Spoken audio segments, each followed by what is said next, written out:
This symposium, it was a Women in Extractive and Development symposium. It's the first symposium for women in mining, I can say in the country, or I can say in the world, considering Zimbabwe is one of the countries that is recognizing small-scale and artisanal miners. So this is the first symposium in the world that we've done. And we are covering, the theme of the symposium is to cover the health and safety issues. Why we had a symposium for women in mining is because we realized the issues, the women issues are not articulated well. We are only articulating the issues to do with TB and any lung related diseases. But we are saying as women, we have got more health issues that are of concern. The reproductive system is being affected by the mining chemicals on mine sites. We are also saying that we have got a lot of mining activities that are also happening even on rivers and all. But that's where we also take a bath during mining activities. When we bath, what is happening? We are looking at the issues to do with cancer. So we've got more than the TB and lung-related issues, but we are saying look beyond. So we wanted the women across the nation, because we had to bring women from 8 mining provinces to articulate these health issues, because we face different dynamics because of different minerals in these provinces. Some minerals that are mined in the northern side, they are not mined in the southern side, for example. And the method is also different. Hence, the impacts are also different, but they will be also on health and safety issues. So we are mainly concerning, our main concern was to touch base mainly on the women issues in terms of health.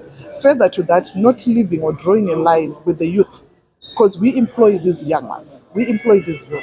We have got issues of drug abuse. It's also a concern. What is happening to the future of that child? My challenges nemahealth safety ari kutaurwa ndo akanyanyokosha panyaya dzezawima idzi, akanyanyokosha. Ndakaona kuti avenue yavakauya nayo ine musoro chaizvo, nokuti yanga ichikuvadza kunyange isusu, kunyanya isusu madzimai.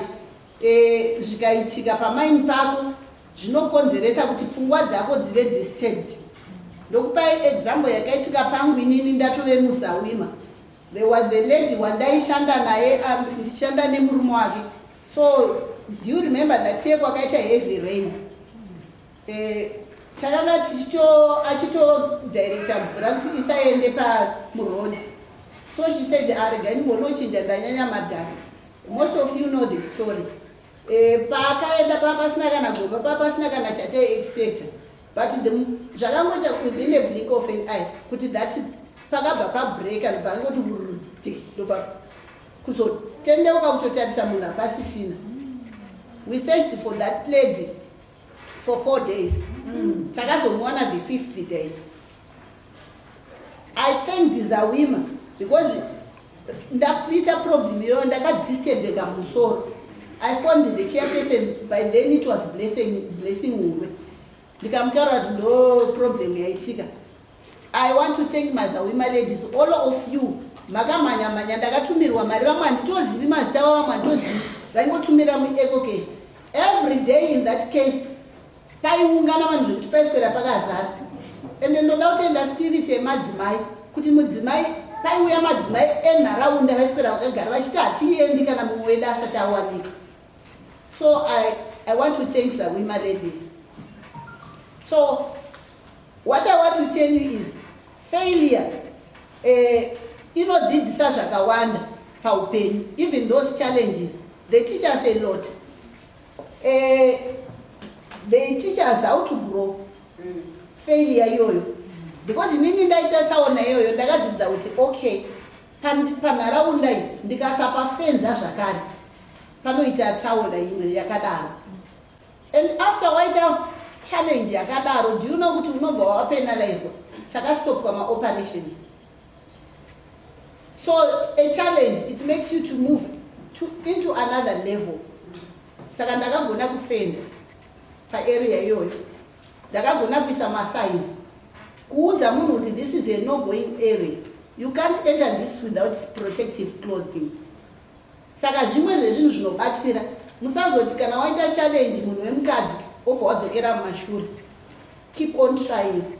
Nezuro I was touched with the story of my next partner here, kuti zvakaitika dai ari mumwe zvaitadza kubuda musoro make. The same issue ndo yakaitika kwandiri because zvakatoitika uchiona uchinyasonoti handichaona munhu escavator ichichera ichiondomoka uchinyasona mune munhu and that woman achibudaka she was like a dog zvekuti that memory haigoni kunyatsobuda musoro mamwe. But let's go ahead tishande ndo zvazvinenge zvatoita. Tiri pasefit dai wanga uri wega iwewe mudzimai iwewe nemaini yako zvimwe zvatiri kudzidza pano tingadai tisingazvinzwisisi.